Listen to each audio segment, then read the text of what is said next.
Una diputada socialista ha dit fa un moment que jo no havia trepitjat un jutjat en ma vida perquè, segons ella, tothom avala la reforma integral de l'estructura dels jutjats. 84% dels advocats la valoren negativament. 90% dels procediments de mitjans adients de resolució de conflictes s'han endarrerit. No són dades de la Sílvia Orriol, són dades del Col·legi d'Advocats, abril 2026. Potser és vostè qui no ha trepitjat mai uns jutjats. Per desgràcia, jo me'n faig uns tips, perquè tota l'estona he de denunciar a membres de l'extrema esquerra i a membres de la comunitat musulmana per amenaces i per agressions. Per tant, de lliçons, les justes. Arrabassar fills a famílies catalanes pobres en comptes d'ajudar-les i tutelar adults estrangers que fingeixen ser menors i que tenen pares al Marroc. Sembla que aquest és l'objectiu del sistema de protecció de la infància a mans del socialisme que ens malgoverna. Un sistema que amb penes i treballs trampeja el col·lapse diari, sense planificació i sense recursos suficients. Ho dèiem ahir. O apostem per un estat del benestar que garanteixi serveis de qualitat als contribuents, o reformulem la nació catalana i la inscrivim al llistat internacional d'ONGs, però tot alhora no pot ser. 13 d'abril del 2026. Un pederasta del Raval accepta 83 anys de presó. La víctima, una nena de 12 anys tutelada per la Direcció General d'Atenció a la Infància i l'Adolescència. El govern de la Generalitat, que presumptament l'havia de protegir d'un entorn familiar precari, la va autoritzar a viure amb un adult de 25 anys quan ella en tenia 15. Un adult que la va violar i prostituir. No és cap anècdota, ni cap relat fantasiós de la suposada extrema dreta independentista. És la realitat que vostès provoquen amb la seva irresponsabilitat i amb la seva arrogància. Suposo que de tant defensar i blanquejar l'islamisme n'han acabat comprant el marc mental fins al punt de considerar lícita i normal la convivència entre una menor i un adult. Les conseqüències d'aquesta follia woke les ha pagat una nena innocent que vostès s'havien compromès a custodiar. En una operació llampec decideixen que la millor manera de minimitzar la malversació de fons públics en adjudicacions irregulars, xifrada en més de 2.000 milions d'euros, i els creixents escàndols d'abús sexual infantil, és canviar de cicles. I deixant la dgaia desapareix. Un canvi de nom que passarà però factura als catalans, perquè aprofitant la vinentesa, el govern illa anuncia la contractació, o potser per ser francs hauríem de dir la col·locació, de 300 treballadors socials més. En riu-te tu de la compra de mascaretes que va fer quan era ministre. En aquest edifici que és la dgaia podríem dir que hi ha dues plantes. A la primera s'hi situa el frau econòmic i a la segona el frau migratori. 2.600 immigrants il·legals, suposadament menors d'edat, xuclant els nostres recursos mentre els pares beuen te i mengen pastetes al Marroc, satisfets d'haver-nos enjuncat el fill. I 3.500 immigrants il·legals més que ja són, diguéssim, a la fase d'extutelats, cobrant la pagueta corresponent i fent transferències regulars, perquè el te i les pastetes, abans mai descuidat de dir-ho, les hi posem nosaltres. El 78% dels menes reconeixen que han consensuat amb els progenitors la seva aventura migratòria, un pla familiar perfectament dissenyat perquè els contribuents catalans paguem la festa. El 55% admet que els seus pares no els acceptarien de tornar de casa sense que resolguin prèviament la situació econòmica de la unitat familiar. El 2024, la Fiscalia va practicar 356 proves d'edat als menes de Catalunya, determinant que no eren menors. 356 adults que vostès van permetre que dormissin amb menors als centres que gestionen. Abans de tornar-me a dir que vulnero drets humans, netegin-se la boca. Bé, diu Vox que l'espanyol és una llengua de Catalunya perquè són les persones i no els territoris els qui determinen l'idioma natural dels països. L'àrab és una llengua espanyola, senyors de Vox? Perquè hi ha milers de descendents de marroquins amb DNI espanyol que tenen com a llengua materna l'amazic o l'àrab. I com que Espanya no en té ni idea de controlar les seves fronteres, es poden trobar que d'aquí unes dècades la llengua materna majoritària dels habitants d'Espanya sigui l'àrab.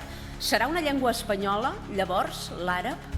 O quan li toqui a Espanya i no estiguem parlant de Catalunya, la llengua nacional la determinaran els territoris i no les persones. Coherència, si us plau. Pluja intermitent de jutges i magistrats espanyols que venen amb la mateixa assiduïtat amb la que se'n van, deixant constantment paralitzats els jutjats del nostre país i desemparant milers de ciutadans.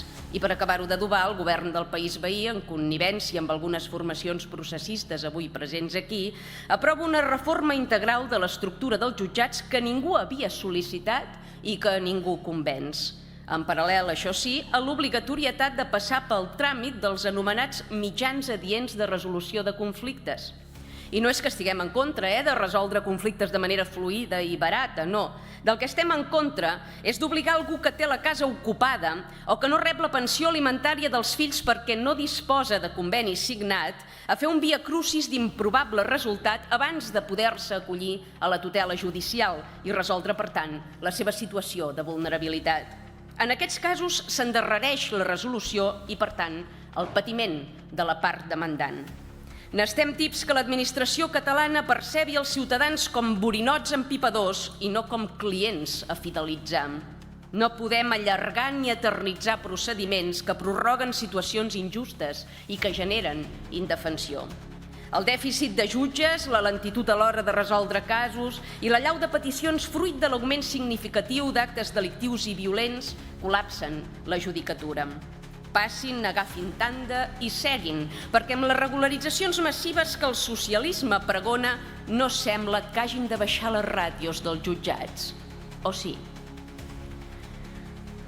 Regularització que, per cert, ha estat aprovada el 2026 perquè Junts va avalar la tramitació de l'ILP l'any 2024. Sembla que abans de la irrupció d'Aliança en aquest Parlament vostès eren plenament favorables a les regularitzacions massives d'immigrants il·legals. De fet, els anys 2000 i 2001 van emetre vot favorable a les regularitzacions del senyor Aznar. Ara gir de guió, perquè en acabat diguin que Aliança Catalana no és decisiva en aquest hemicicle i en aquest país. És una vergonya nacional que haguem de demanar permís o perdó per parlar en català als jutjats. És indecent que els catalans siguem pressionats explícita o implícitament per parlar en castellà quan en paral·lel s'està oferint servei de traducció gratuït als immigrants. Qualsevol que acabi d'arribar té més drets, doncs, que nosaltres. Topem amb un sistema judicial completament desarrelat, aliè a la idiosincràsia nacional catalana. Vostès proposen exigir que el coneixement del català sigui un requisit real i efectiu per als professionals de la justícia a Catalunya. Nosaltres anem un xic més enllà. Volem que es garanteixi l'atenció i la documentació en català per inèrcia, sense que els ciutadans hagin d'especificar-ho, i que s'empri el català en tots i cadascun dels procediments judicials. Diu la dita que qui té llengua arriba a Roma. Si no redrecem el país, aviat és que no podrem ni arribar als jutjats. Respecte a la lluita contra la multireincidència, la recepta és clara. Expulsió immediata de qualsevol immigrant que hagi gosat delinquir, encara que sigui un petit furt. No regularitzar-lo i donar-li pagueta, com proposa la bancada esquerra. No, enviar-lo cap a casa seu i si se li pot embargar el compte o el patrimoni pel valor del bitllet, millor que millor, tu. Els ajuntaments hem de tenir accés a les dades delinqüencials. Les policies locals han d'integrar-se al sistema policial. No podem continuar a les palpentes. Necessitem protegir els nostres vilatans. No se'n diu extrema dreta, no. Se'n diu seny i ordre. I ha arribat per quedar-se i per vèncer. La riquesa multicultural que vostès pregonen en aquest faristol i que ningú no sap veure, la pateixen els jutjats del país, saturats amb delictes que abans potser ja existien, però en una proporció infinitament menor. Violacions en grup, agressions físiques, matrimonis forçats, mutilacions genitals, baralles entre bandes, baralles als centres d'acollida, ja formen part de l'ordre del dia de la judicatura, una riquesa d'expedients com no s'havia vist mai. La irresponsabilitat política ha col·lapsat els cossos policials i els jutjats. La seguretat jurídica és una broma. Delictes flagrants que no es jutgen fins al cap de 4 o 5 anys.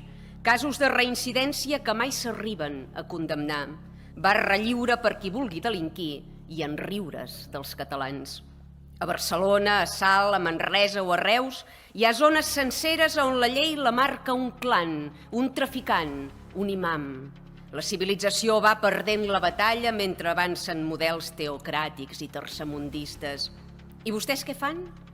Repartir subvencions a entitats que justifiquen la delinqüència, atribuint-la a un suposat racisme estructural. Mentre els Mossos treballen sense recursos, amb protocols que impedeixen actuar i sota la lupa constant d'una estructura judicial més preocupada per perseguir l'opinió que no pas la violència, els delinqüents campen pels carrers i places com si res, ensenyorint-se de la nostra terra. El sistema judicial espanyol imposat a Catalunya només garanteix frustració, injustícia i col·lapse. Esperar una sentència esdevé una cursa de fons, molt de fons.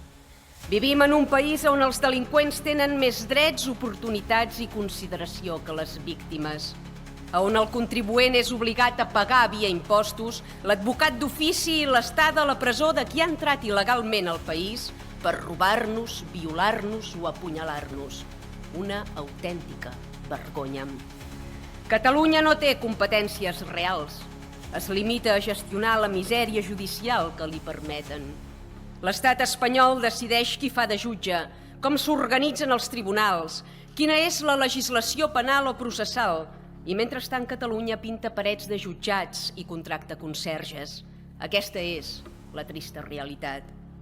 El català és foragitat de l'àmbit judicial perquè ni els jutges, ni els fiscals, ni els funcionaris ja no el parlen. Fa pocs dies anunciaven que els funcionaris de l'Administració de Justícia a Catalunya percebran per primera vegada un complement de productivitat vinculat al compliment d'objectius concrets, entre els quals l'ús del català. De debò que hem de pagar perquè ens atenguin en la nostra llengua? No hauria de ser una obligació, un requisit imprescindible? D'això que fan se'n diu prostituir la llengua. L'any 2024 ha estat l'anualitat amb menys percentatge de sentències judicials en català de tot el segle XXI, un 6% del total. Unes xifres dramàtiques que denoten fins a quin punt som privats d'un dret fonamental i en context de vulnerabilitat. Jutjats com el de Ripoll, amb un 75% de sentències redactades en català, marquen el camí a seguir. Votarem a favor de la majoria de punts d'aquesta moció, malgrat que no creiem que la solució al col·lapse passi per obrir nous jutjats ni per abocar més recursos al sistema judicial. N'hi hauria ben bé prou tancant fronteres. I abans d'anar-me'n, perquè no me'n puc estar, a la diputada d'Esquerra, que ha sortit aquí davant i ha dit els jutges que vulguin fer de polítics que es presentin a unes eleccions. A la inversa també, no? Aquells polítics com vostès que volen fer de jutges que passin un procés d'oposicions. O a la inversa no compta, perquè jo vull recordar que aquí l'exconsellera Tània Verge em va imposar una sanció de 10.000 euros per dir que l'islam és incompatible amb Occident i que hi ha diversos grups parlamentaris d'aquesta sala que sota el delicte d'odi o el pretès delicte d'odi pretenen escarmentar i judicialitzar també i sancionar la resta de diputats. A Déu el que és de Déu i al Cèsar el que és del Cèsar. Això és un Parlament, no és un tribunal. La rebategin com la rebategin, la dgaia és un pou sense fons de corrupció, descontrol, malversació de diners públics i casos d'abús infantil. Per tant, aquí no cal cap condemna, sinó una declaració de guerra contra els responsables de tot plegat. Fan servir els nostres diners com fitxes de casino. No els importa perdre o condonar deutes, perquè els calés no els hi han pas posat vostès. Anys d'irregularitats documentades que han sortit a la llum no per cap auditoria ni exercici de transparència, sinó per la informació facilitada per organismes independents i per denúncies de treballadors que han perdut la seva feina i que, a més, han estat assetjats. La Sindicatura de Comptes ha detectat irregularitats greus i persistents en la gestió des del 2016 fins al 2024, sota la direcció d'Esquerra i de Junts. Partits que presumeixen de ser progressistes mentre permeten la corrupció, la malversació i el caos financer. Pagaments indeguts per valor de 167 milions d'euros, una xifra escandalosa que els contribuents hem pagat a extutelats que en alguns casos no residien ni a Catalunya. Frau o negligència? Junts, Esquerra i PSC han prorrogat contractes sense cap control ni justificació, sobreutilitzant la via d'emergència per fer adjudicacions abusives. Tots tres han intentat amagar la seva irresponsabilitat sota la catifa amb un decret llei, el del 30 de setembre de 2025, on condonaven els pagaments indeguts als joves extutelats i deslliuraven de qualsevol responsabilitat als treballadors de l'administració. Un decret llei que no va comptar amb el suport d'Aliança Catalana, perquè nosaltres quan aixequem catifes és per destapar-ho tot, no per amagar-hi res. Malgrat l'escàndol han permès que el sarau continuï. Fundacions com Resilis o Mercè Fontanilles, investigades per l'Oficina Antifrau i a qui s'acusa d'emetre informes falsos, els han facturat més de 40 milions d'euros. En la darrera dècada, la Generalitat ha pagat més de 350 milions d'euros a aquestes dues fundacions sense cap supervisió, fiscalització ni garantia. El missatge que han llançat a la societat és devastador. Si el problema és prou gros, si afecta prous actors i prous partits polítics, si la situació és prou compromesa, sempre es pot arreglar amb un decret llei farcit de lletra petita. Utilitzar les institucions per tapar-se les vergonyes i prendre el pèl al ciutadà hauria de tenir conseqüències. Si no davant dels tribunals, almenys sí davant de les urnes. Des d'Aliança Catalana no podem sinó exigir que s'iniciï una investigació a fons per esclarir les diferents participacions, que els responsables siguin processats judicialment, que es retornin tots i cadascun dels diners pagats indegudament i que es protegeixin els alertadors de possibles represàlies. Cal rescindir immediatament els contractes amb empreses investigades per la Fiscalia i garantir transparència absoluta en l'adjudicació de contractes a empreses externalitzades. Durant anys, Junts i Esquerra han permès que centenars de milions d'euros dels nostres impostos s'escolessin per canals opacs, sense traçabilitat ni rendició de comptes, signant contractes milionaris amb empreses de dubtosa reputació. Han convertit la gestió de la infància vulnerable en un autèntic negoci. Molt discurs emocional i de bondat al voltant de la canalla i resulta que tot es reduïa a inconfessables interessos privats i partidistes. Se n'haurien de dar vergonya.